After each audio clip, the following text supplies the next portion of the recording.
Hello everybody, this is Toys R Us and welcome to another Toys R Us Talking Transformers podcast. So this is again where I'm going to be discussing, I suppose, exactly the week that we've had, the weekend that I've been lucky enough to have, and of course the things to look forward to in the future. Talking of which, I'm going to very quickly remind everybody, at the time of making this video, as long as you're watching this before Saturday, the 15th of February, I'm going to be doing a 4-hour live stream. As a huge thank you to you all again for over 40,000 subscribers, and I'm very lucky to be able to have been donated a toy via Hasbro and Indemand toys. We're going to be giving away a Leader Class Legacy United figure. All you've got to do is just be watching me live in the chat when I ask a question, first person to answer it, and believe you me, it's a very, very easy question. That's the point, so everybody gets a chance. First person to answer it will get the Leader Class figure. They will win that as a prize. So, talking of which, I might as well go straight to there then. So the Indemand toy store at the weekend event, which I did, was fantastic. I was so gutted that I wasn't able to go last year. I was invited down last year. And to be honest, last year, it would have been, I suppose, the start of the incredible whirlwind year that I had. That was the, I suppose that's, again, because I missed it, it's hard to sort of explain exactly, well, what happened this weekend would have happened last year as well. And if you remember, after last year, everything just sort of went crazy in such a good way for myself. I got to do the MCN, etc., which I won't dwell on, but I'm just going to talk about what was there. It was brilliant to get there. It's just, again, although I'm in Telford, which is in the Midlands, which is smack bang in the middle of the country, which is great for all its links, you know, to Manchester, to Birmingham, even London's, as I say, you know, 2.5, 3 hours away, but it's easy to get to. But that's the problem. The problem is that everything is so far away, unless we're in Birmingham, unfortunately, which of course I can't moan too much, because Birmingham for TF Nation, the big one in August, is just over an hour away. So anyway, I won't dwell on it. It was I got up nice and early. I went there. It was fantastic. Obviously, get to speak to Nick regularly now. Got to meet a lot of his family that were there as well.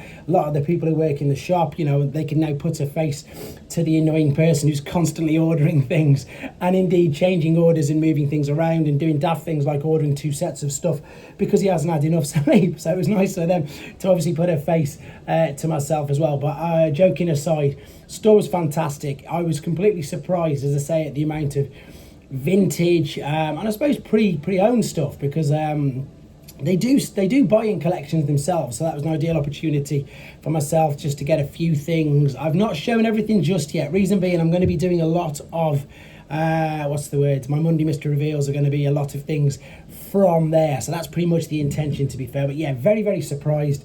Their new stock, obviously, is just insane. It's the best in the UK, hands down, anywhere. And that includes online, that includes any retailer. And I'm not just saying that because I went there. You can check it out. They get things. The amount of people that were messaging me from America saying that when I did the Walmart 40th anniversary Optimus Prime, Nick at Indemand got that way before even Walmart's in America, which is, it's nuts. So, as I say, it's not just me saying that because I've been there. And the same as with Hasbro. I don't work for Indemand, I don't work for Hasbro. I'm completely independent. I'm just very lucky that I get invited to all these things and experience all these things. But yeah, they get everything. I mean, Naruto, obviously, I don't think he's out until, is it the 21st? I'm not too sure, guys. Let me know in the comments. But obviously, they had Naruto. That he was there on the shelf. Picked him up on the shelf, brought him, did the full review on the Sunday. So yeah, we've had Naruto in the UK, in Indemand anyway, for over a week. So that is crazy. So yeah, all their new stuff is unparalleled. Talking of which, we're going to come to that in a second. And their vintage stuff surprised me as well. You know, for mega diehard geeks like myself, thankfully I didn't need it. They had an error box Generation 1 Prime with bloated parts, which again, for the people who really know their primes, that's a very, very, very rare toy. Incredibly rare toy. And they had one there just on the shelf, as well as an abundance of Takara stuff. And I know I didn't get the video up just yet, but that was just the Transformers section, you know, for Turtles, for Star Wars, for Marvel, bit of Pokemon, lots of, you know, cult pop things like Mario, all that sort of stuff. I will get the videos up. I owe them that, and I need to do the store justice with just how good it was. So what a great experience. The first of many hopefully coming this year. And of course, I got the Constructicons. And I'm fingers crossed I've managed to answer everybody's questions with regards to that. I'm sending them back to him tomorrow along with Bumblebee and indeed, forgot his name, the Dreads figure. Oh dear, what is this? I'm looking at it right now. The Dark of the Moon, Hatchet, of course it is. There you go. So I finally got to do the transformation process on that. The Bumblebee one will be done by the time this video goes live as well, or at least be saved ready, because I'm quite conscious of the fact again that I'm churning out lots and lots of videos. I'm also conscious that everybody's got, you know, busy lives, and you know, I want you to watch the things, but I understand completely if you don't. So I'm very conscious of doing that. So yeah, great. Thanks to them. But again, via Hasbro, got to have them figures in hand early. And I need to add the word officio as well. Not officially. I just read a message come from my phone. Officially as well. You know, there people do have these other figures, and I'm sure you do know. I'm sure long-term viewers of this channel know exactly who the people I'm referring to. But it's nice to actually get to the figures officially, and hopefully do them a bit of justice. But enough about Indemand, because at that weekend it was the same. It was the megacon in Orlando, which was just. In fact, that was fantastic. That was probably, in my opinion, guys, since I've been doing this channel, like I've said, the Age of Primes Wave 1 was definitely my most, most anticipated wave upcoming, but I think the megacon that just happened, and I've just got the pictures in front of me, but again, this is a podcast, not for you to look at any pictures, it's just to remind me of the reveals that they had. I think that was, their booth would have been insane. Well, it was insane.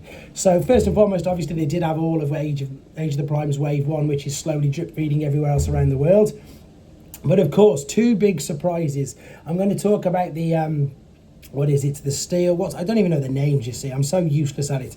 It's the Timelines Hearts of Steel, there you go. So not only did that drop from nowhere, I was so pleased with that. I was really pleased with that, but in a couple of reasons. Number one, I know nothing about these figures, and it's always nice to know and to learn things about Transformers, that I don't know about. It's great, but the best thing about it was, and even though I wouldn't say I'm guilty, but obviously I was a bit of a culprit on the Friday, I was smashing out the videos about things that have been leaked. And okay, it's nice to get the videos out to you guys to say, look what's been leaked, but on the same hand, I'm the same as you guys. I want some surprises as well. I want to see, I want exactly that. I want to be shocked, I want to be surprised, because by the time, obviously, and I was actually messaging Evan saying, oh, they're pretty much all done. It's I feel bad for you, etc. And they as they always do say, it's happened. It's what and I love the way that they just roll with it. They just take it on the chin. A lot of it, as they've said in the interviews that I've done personally with them and put on the channel for people to see. I am lucky that I do get to speak to them on a different as well. But again, it's nice that when they do tell me things, they do reiterate it in the interviews that I've done on this channel. On the first interview that they did with myself, they said, some things from concept to getting it out there is 2 years. So they've been working on something for 2 years, and then they want to reveal it, and then all of a sudden, bang, it's there, and they haven't had a chance to do it. So I genuinely feel bad for them every time it happens. But yeah, so of course, we had all the images of the rest of we had the colour images first and foremost, obviously, of Devastator, because we saw the torso. We had loads of images of Skybite, Heatwave, all that sort of stuff. Thankfully enough, they were able to trump all of the images by actually physically having them in the booth. So I was really pleased with that. And of course, the main one I'm going to discuss, in fact, I need to go back to Hearts of Steel first and foremost, because not only did they have the first ones, the Bumblebee and, the Optimus Prime and Starscream, they revealed on the panel that there was going to be a Megatron and Bumblebee, and then the very next day they had it in the booth. So once again, very excited for these figures. Really need to catch up on my reading about them. Really looking forward to them, and I know they surprised a lot of people, and as I say, I was really pleased with them that was the one thing that they did manage to get away with not getting leaked. Onto the other big thing that got leaked, though, and the one that's made me very, very happy, I'm probably going to sneeze in a second, so apologies if my voice goes daft, was of course liokaiser, or liokaiser. I always forget how to pronounce it properly. That's, for me, I was saying at the beginning of the year, I was saying, the year of the combiners, it really is the year of combiners, not knowing 100%, having a hunch, but not knowing 100%.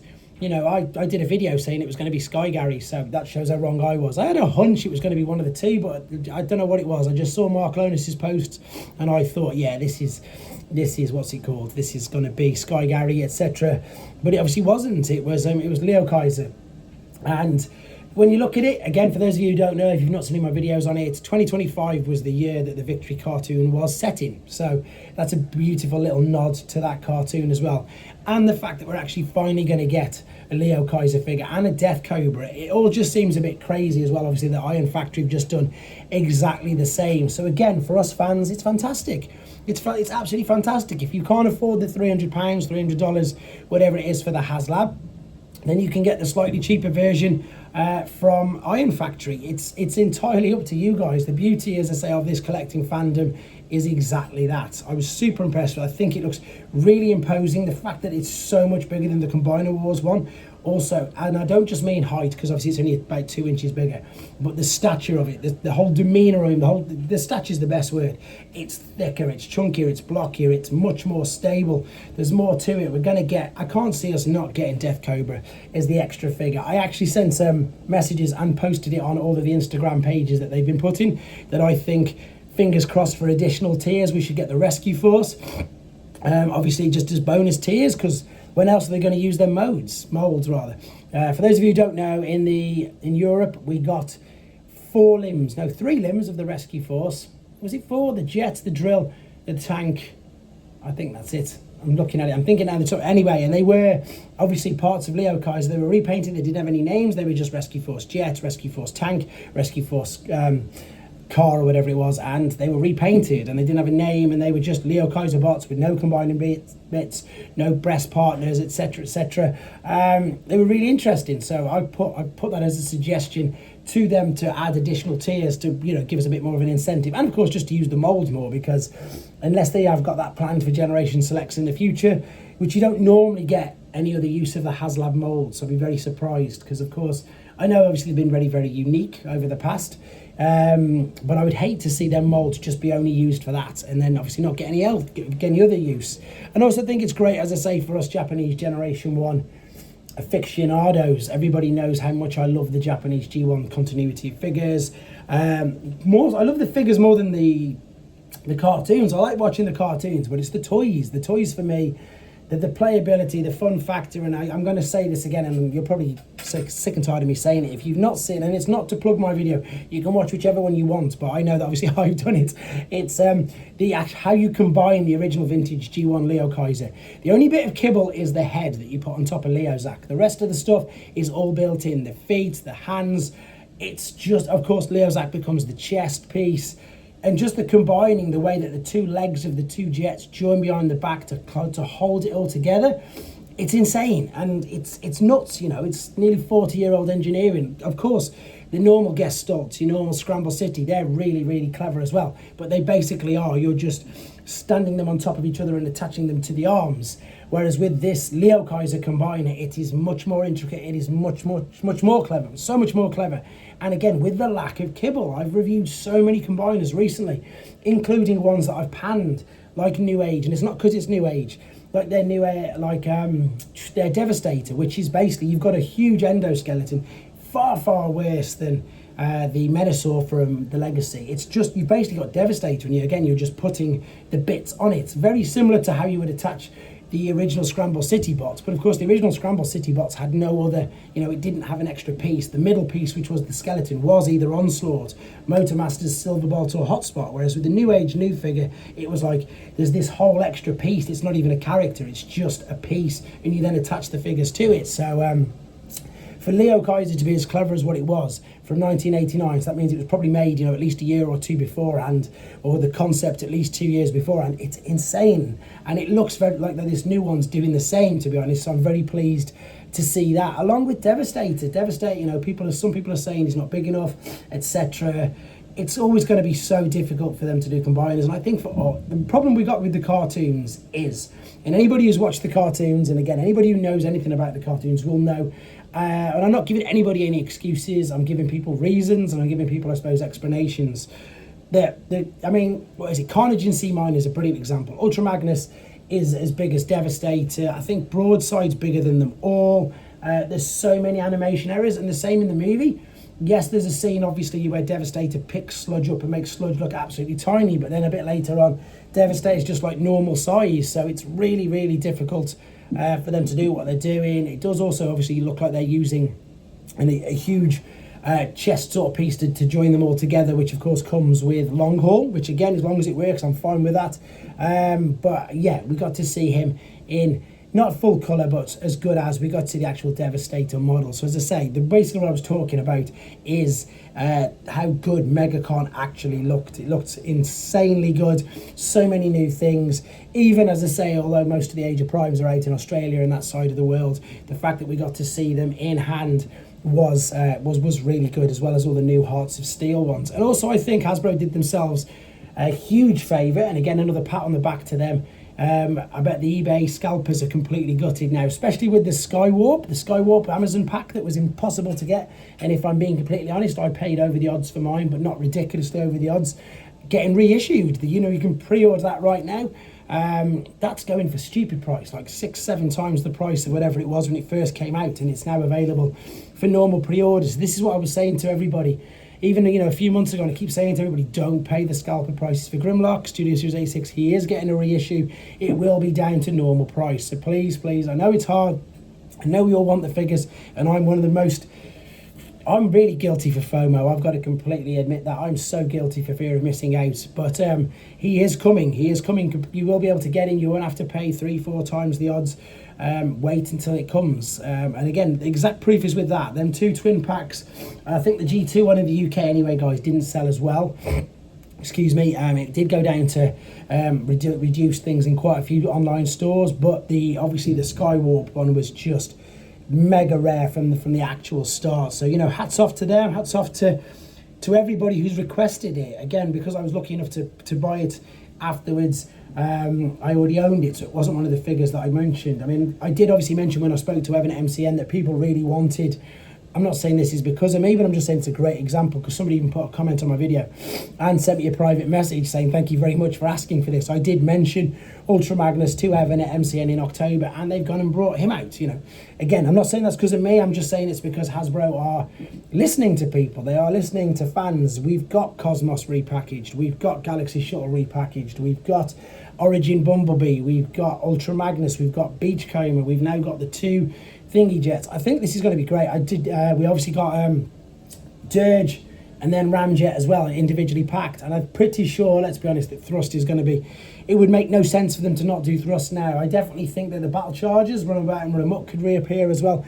I just really think at the moment that they are striking while the iron's hot, seizing the opportunity or whatever to get these figures out. And again, it makes no sense for them not to. It's a business. They're going to be selling figures, and I'm sure that the bosses of Hasbro must be looking, why are these people on eBay selling figures that we're making for XXX at 25 times the cost of what it costs us to make it, and then we can do it ourselves? So I'm sure, and that's, you know, it's obvious, it's business, isn't it? Of course it's business. If they can see on eBay what the secondary market things are going for, and they still have access to the molds, and they can make them and get them shipped out fast, then I'm all for it. I want everybody to be able to get all the figures that they definitely want. The other thing where I draw the line, of course, is with KOs, and that's because not because... It's just because it's annoying that the fact that the KO companies can get away with doing things like the new KO Megatron that's out, etc. But yeah, anyway, that's probably all I'm going to say on Megacon. That was just looked amazing. And on that, I also want to there's so many other things that I want to get into this, to be fair, but I don't want it to be more than 20 minutes, so I'll have more stuff to say next week. I've just reviewed the Cyang version of Scorponok as well, and again, it's a great toy, and I just wonder if that was them. If I mentioned this, and I do mention it a lot in the video, obviously with the New Age Megatron, I think for them, they're either really, of course they're going to be pleased with themselves, but I think also they're kicking themselves or angry at Hasbro, because of course they were just churning out the Earthrise mold of Optimus Prime. So New Age went and did a Megatron which scaled perfectly with the Earthrise mold of Optimus Prime. And I think what's happened with this Cyang Scorponok, which it's not a bad toy, it's not a bad toy at all, as you'll see in the review, but it's about the same price as the Titan, the official one, and it's okay, it's got a couple of light up features or whatever. It's not as big, I don't know if it's got as many features, but basically what I'm trying to say is the Scorponok on the secondary market was starting to go for silly prices. People really wanted Earthrise Scorponok, so I think that some other company must have said, right, look, there's a gap here in the market, we need to get this figure made because people want it. Hasbro aren't making any more of them, they've stopped making them, let's get this Scorponok out there. And as soon as they get this Scorponok out there, Hasbro of course then go and say, yeah, let's reissue this Scorponok figure. So again, the choice is yours, and I say this in the video, you can either go for the original one, which is about the same price, or you can go for this third party one. And I think it's a bit unfortunate in a way, because I don't really have much much sympathy for third-party companies, but I think it's a bit unfortunate in the way that they've managed to get this Scorponok figure out thinking, right, we're going to take over the market, we're going to control this, with the fact that everybody wants one. And then, of course, Hasbro have said, nope, well, we're going to reissue ours at the same time. So it will be interesting to see how well that figure does. Again, I'll keep an eye on Show Z if the price starts to plummet on it massively. And then, of course, I think all we've got to wait for now is a Metroplex reissue as well. But that's pretty much coming up to my 20 minutes. As I say, I don't want to go over much longer because I know that these, I suppose, in bite-sized things tend to work much better. I want to remind everybody again of the live stream I'm going to be doing this Saturday. And I also do them monthly anyhow, and I am looking to do them more often anyway because I really enjoy chatting to you all. I also, of course, want to thank you all again. I want to thank Nick and Indemand, etc. And just also say, keep your eyes on the channel. I'm back at the Transformers shop this month in London. I'll know exact dates and exact itineraries of what I'm going to be doing there very soon as well. So as always, guys, massive thanks for everything that you're doing for myself. I will be speaking to you all very soon. I'm looking forward to seeing and speaking to as many of you either in person or online in the chat over this course of this next few months, year, whatever it takes. Anyway, guys, huge thanks. Take care.